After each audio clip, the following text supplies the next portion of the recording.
Olá, nós estamos no laccursos.com.br, eu sou o Rodrigo Belmonte e hoje a gente vai concluir as nossas aulas do pacotão do artigo 5º, exatamente, vamos fechar com chave de ouro. Hoje a gente fecha com exercícios, a cabeça selecionou uma lista de exercícios bacanas para a gente poder resolver na aula de hoje e esses exercícios são para fixação do conteúdo da matéria. Isso não quer dizer que você não possa ir lá no banco de questões ou fazer esses mini simulados no LAC Cursos ou no maisconstitucional.com.br. Tá bom? Vamos lá? Direitos e garantias fundamentais sistematizados, exercise. Olha só, teoria geral dos direitos fundamentais da vida, igualdade, segurança e propriedade, tudo isso em exercícios hoje. A gente vai trabalhar inclusive as ações, tudo do ponto de vista do direito constitucional. Então vamos começar. Essa prova é de 2016, da FUNRIO, Prefeitura de Itupeva, São Paulo, cargo de procurador, cargo privativo de bacharel em Direito. E vamos ver o que foi perguntado aqui.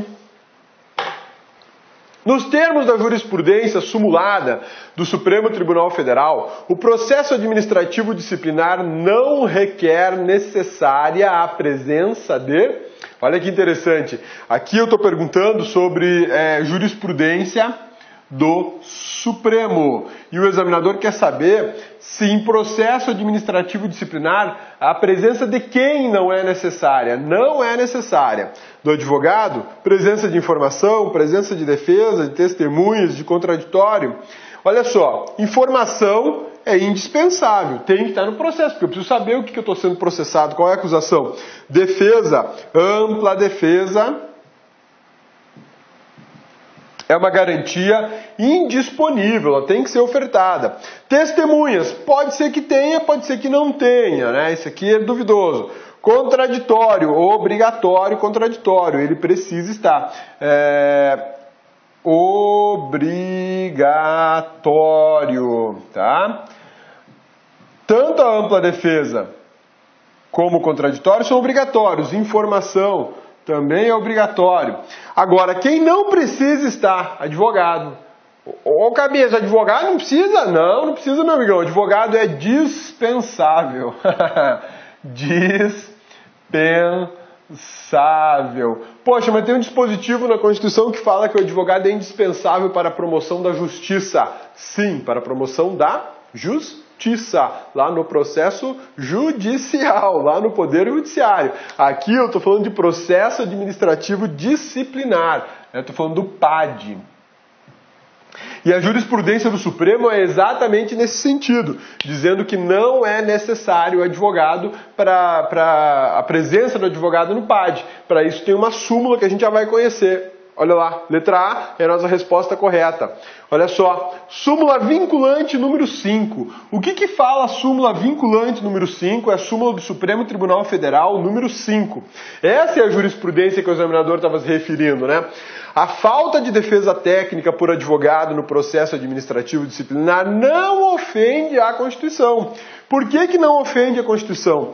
Porque a defesa, ela é chamada de ampla defesa.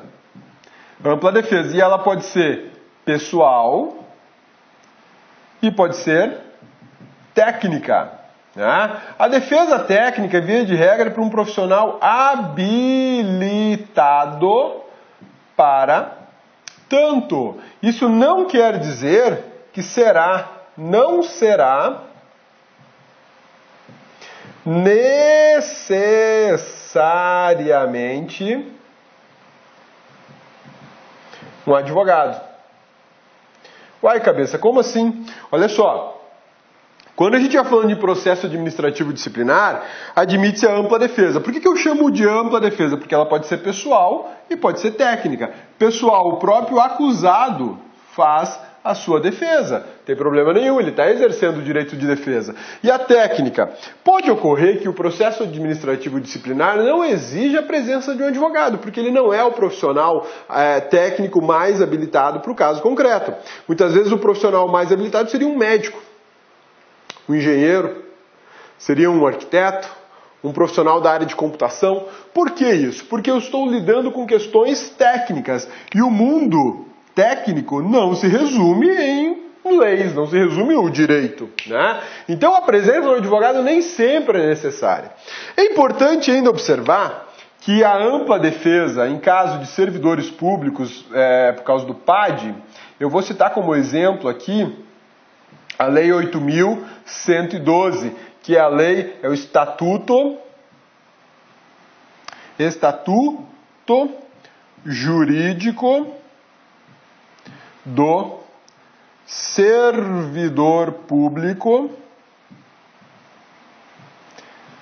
Civil da União, ok?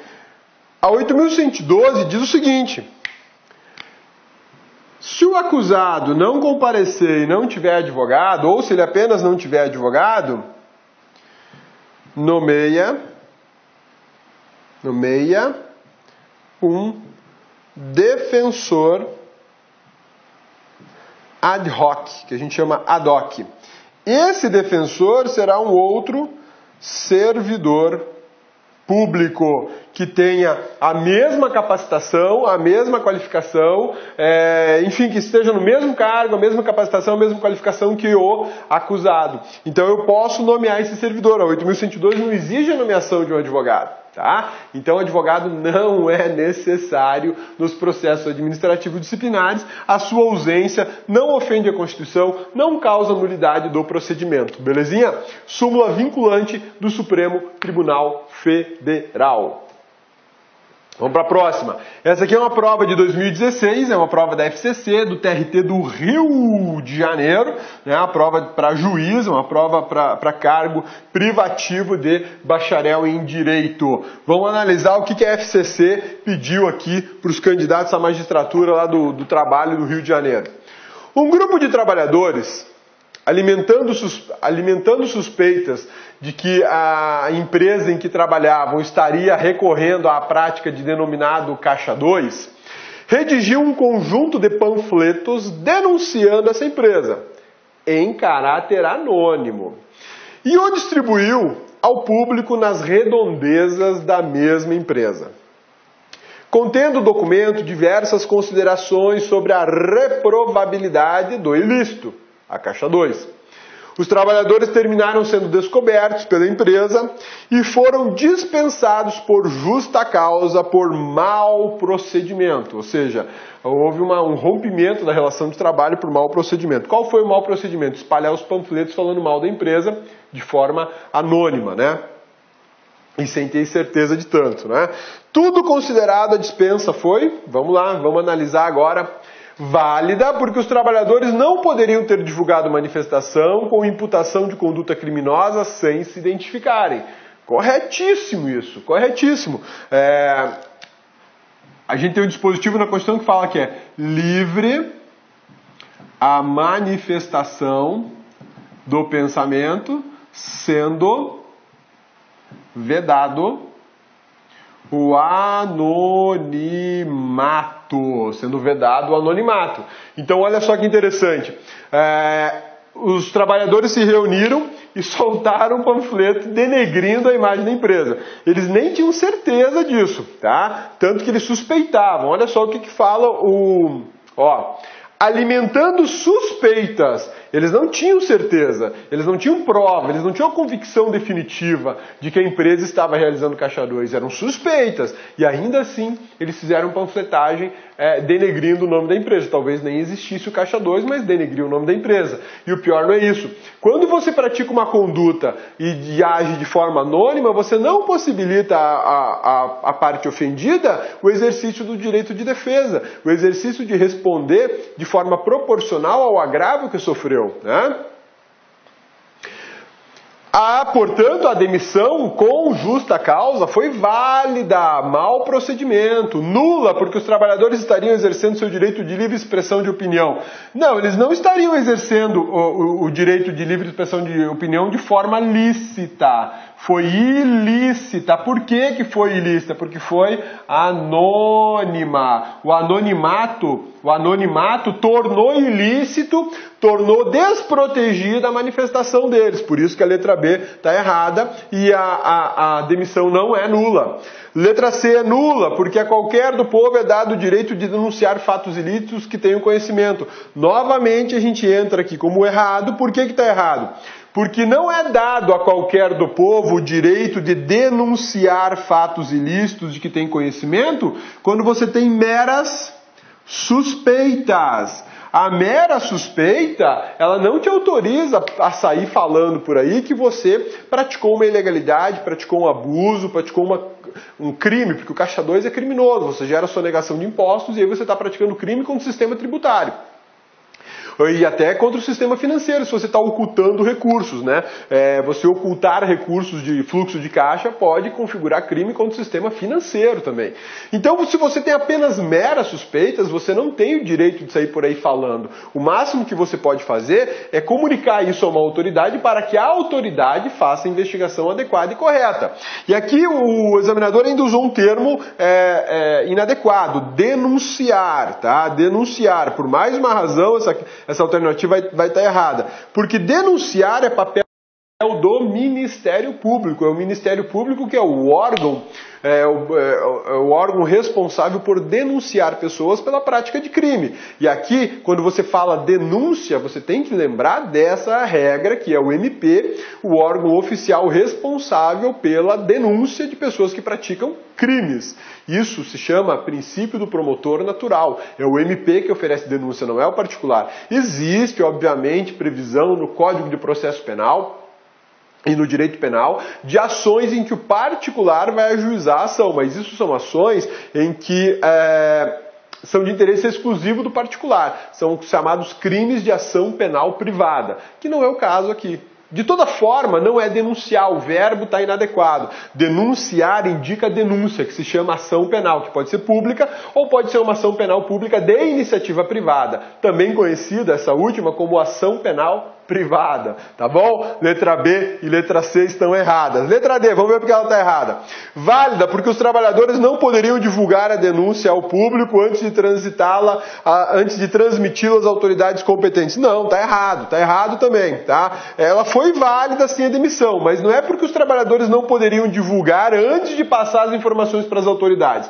Eles não poderiam divulgar de forma alguma com base em meras suspeitas. Isso é muito temerário, né? Você corre o risco de estar praticando um crime de calúnia, ou de difamação, ou até de injúria. Então não rola. Se você tem mera suspeita, não saia por aí falando. Não sei se você já ouviu um ditado, uma fala que atribuem a Aristóteles. Salvo engano, atribuem isso a Aristóteles. Um dos discípulos do Aristóteles chegou rapidinho para ele: Aristóteles, eu quero lhe contar uma coisa. Aí ele falou: peraí, antes de você me contar essa coisa, eu quero que você me responda 3 perguntas. Pois não, mestre. O que você vai me contar me interessa? O que você vai me contar vai aumentar o meu conhecimento sobre alguma coisa que talvez eu não conheça? O que você vai me contar é bom? Se alguma das respostas for negativa para essas 3 perguntas, não me conte. Esse é um princípio muito... uma noção de moralidade também, de legalidade e constitucionalidade muito interessante, né? Você vai me contar, é bom? É sobre outra pessoa? É sobre alguma coisa? É bom? Não, não é bom não. Então nem me conta, nem fala, né? Nem fala. Vai de alguma maneira contribuir para o meu crescimento intelectual? Não, não vai. Pelo contrário, vai atrapalhar. Então eu não quero saber. Você tem certeza que você está falando é verdade? Não, não tenho. Então não fale, não comente, não faça fofoca, não maldiga aquilo que você ouviu dizer. Porque você pode sim cair nessa situação de ser responsabilizado por vender o peixe como te passaram, né? Então, a letra D está errada também. Nula, porque não se poderia esperar dos trabalhadores que se identificassem sob pena de sofrerem represálias que de fato acabaram sofrendo. Não, aí tá absurdo, isso está errado, né?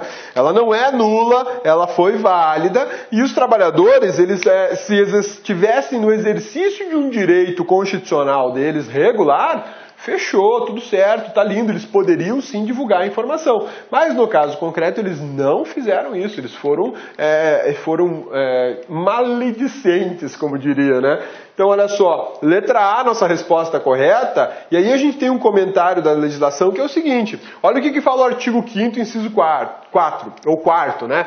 É livre a manifestação do pensamento, sendo vedado o anonimato, e eles de forma covarde se esconderam no anonimato, mas a empresa descobriu, e aí ela falou, bom, estão identificados, o grupo de trabalhadores está identificado, vou demitir todo mundo.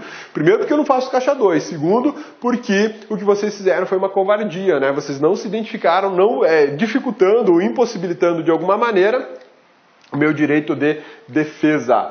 Belezinha? Olha só, vamos lá, outra prova, FCC 2016, também é do Rio de Janeiro, para juiz. E agora a gente vai ter que procurar uma opção aqui incorreta. Beleza? Vamos lá? 2016. Sobre a garantia constitucional da inviolabilidade domiciliar ou do domicílio, é incorreto afirmar. Eu vou procurar aquilo que é incorreto agora, tá?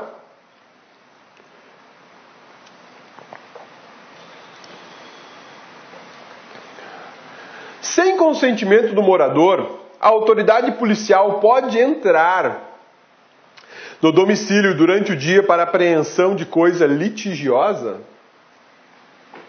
Sem consentimento do morador, a autoridade policial pode entrar no domicílio durante o dia para apreensão de coisa litigiosa? Reserve essa aí, tá? Reserve a letra A. Reserve, separe, tá? Reserve a letra A. Depois a gente vai analisar melhor ela. B. O juiz pode ordenar o ingresso no domicílio à noite para promover a prisão em flagrante delito? Isso aqui está correto. Cabeça, mas o juiz não pode determinar a invasão do domicílio só durante o dia por ordem judicial? Sim, durante o dia por ordem judicial. Mas olha só, o juiz ordenou o ingresso no domicílio à noite para promover uma prisão em flagrante. A prisão em flagrante pode acontecer a qualquer hora do dia ou da noite por determinação judicial ou não. A prisão em flagrante autoriza o ingresso na casa com ordem judicial ou sem ordem judicial, tanto faz se durante o dia ou tanto faz se durante a noite. E aqui o examinador quis fazer a graça de te levar a pensar que por ser uma ordem judicial, então somente seria praticada durante o dia. Mas é uma ordem judicial para promover uma prisão em flagrante. O juiz falou, prende lá em flagrante, vai lá agora, não tem problema nenhum. O que autorizou o ingresso no domicílio não foi necessariamente a ordem judicial, mas foi a prisão em flagrante, que pode acontecer no período de 24 horas, tanto faz dia ou noite, feriado, não interessa, tá bom? Então isso está certo. O juiz pode sim determinar o ingresso à noite para realizar um flagrante delito. Letra C. Em caso de tragédia ambiental, o domicílio poderá ser invadido a qualquer momento? Correto. Havendo uma tragédia, em caso de desastre, né? Pode sim acontecer uma tragédia ambiental. Lembrem-se do triste episódio da história brasileira, da barragem de Mariana. A barragem arrebentou e causou uma tragédia ambiental de proporções incalculáveis. Nesse momento, a invasão domiciliar está autorizada a qualquer instante, né? Letra D. Correndo iminente perigo devido ao morador, correndo iminente perigo de vida ao morador, a qualquer do povo é lícito invadir o domicílio para socorrê-lo. Perfeito. Havendo risco para prestar socorro, você pode invadir o domicílio, tanto faz se durante o dia ou se durante a noite, com ou sem consentimento do morador. Isso não vai mudar nada, tá? Isso aqui também está correto. Letra E. O juiz pode ordenar o ingresso no domicílio à noite para apreensão de coisa litigiosa? Aqui está errado. Por que está errado? Porque a Constituição é muito clara. O cumprimento de ordem judicial autoriza a invasão domiciliar desde que seja durante o dia, ok? Durante o dia. Aqui o examinador fez muito bem, ele elaborou muito bem essa letra B aqui, dizendo que a ordem judicial para prisão em flagrante pode ser à noite, mas não é a ordem judicial que está imperando nesse momento, não é ela que deve ser considerada, mas sim a prisão em flagrante delito. Está acontecendo um flagrante delito, então eu posso entrar qualquer hora do dia ou da noite com ou sem ordem judicial. De outro lado, para apreender, fazer uma busca e apreensão, por exemplo, de algum objeto, de alguma coisa, algum bem que esteja em litígio, isso só pode acontecer durante o dia, porque ter uma coisa litigiosa em casa não é crime. Não é crime. Por isso que eu pedi para vocês reservarem a letra A. Olha só que interessante. Sem o consentimento do morador, a autoridade policial pode entrar no domicílio durante o dia para apreensão de coisa litigiosa?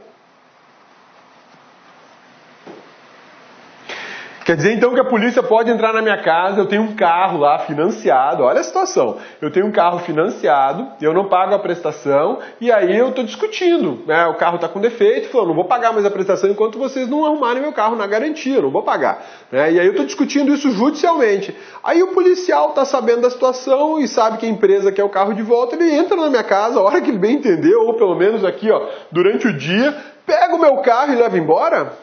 Está autorizado isso? Isso é coisa litigiosa. Por isso que eu pedi para você reservar essa letra A. Porque a letra A, o examinador pisou na bola aqui, ó. Ele colocou coisa litigiosa. E coisa litigiosa é diferente de coisa criminosa.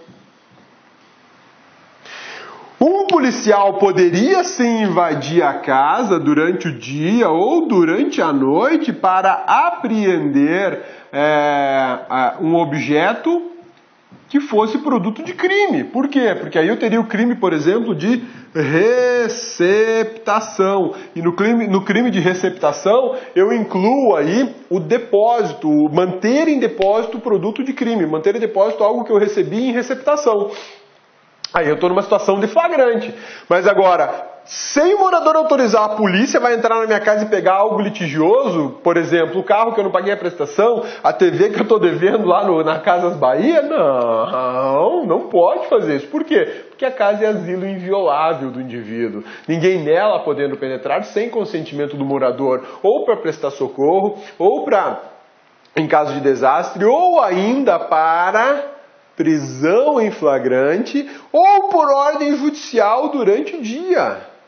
Ter coisa litigiosa em casa não é crime, não caracteriza uma situação de flagrância. Né? O examinador aqui deu uma pisada na bola violenta. Por quê? Porque a letra A está errada também. A letra A está errada, mas ele deu como certa, como incorreta, ele deu como incorreta a letra E, ó. Olha lá, ó, conferindo o gabarito. Esse foi o gabarito da prova, letra E. Só que isso aqui está profundamente errado. Um policial não pode entrar na minha casa porque a coisa é litigiosa. Tá? Existe uma diferença muito grande, enorme, entre coisa litigiosa e coisa criminosa. Então vamos lá. Isso tem que ficar muito claro, tá? Coisa litigiosa. Coisa litigiosa é diferente de coisa criminosa.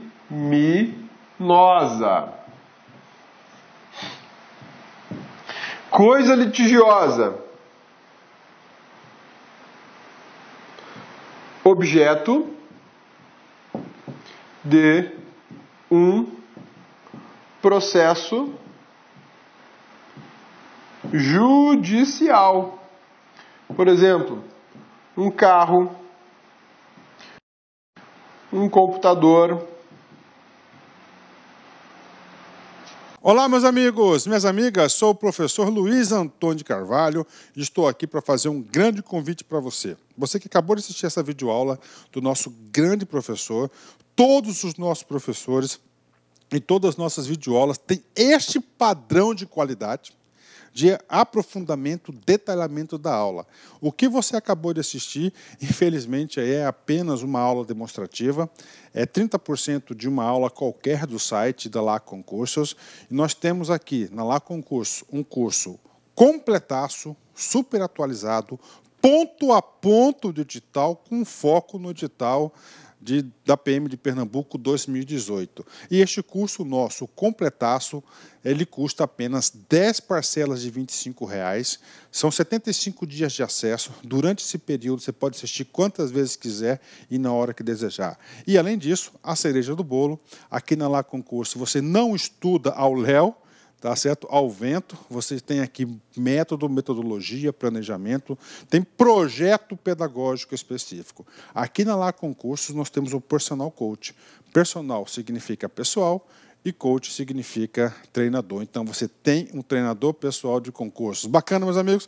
Então espero vocês aqui na Lá Concursos, no nosso super curso da PM Pernambuco 2018. Espero vocês. Um abraço. Fui. Clique lá.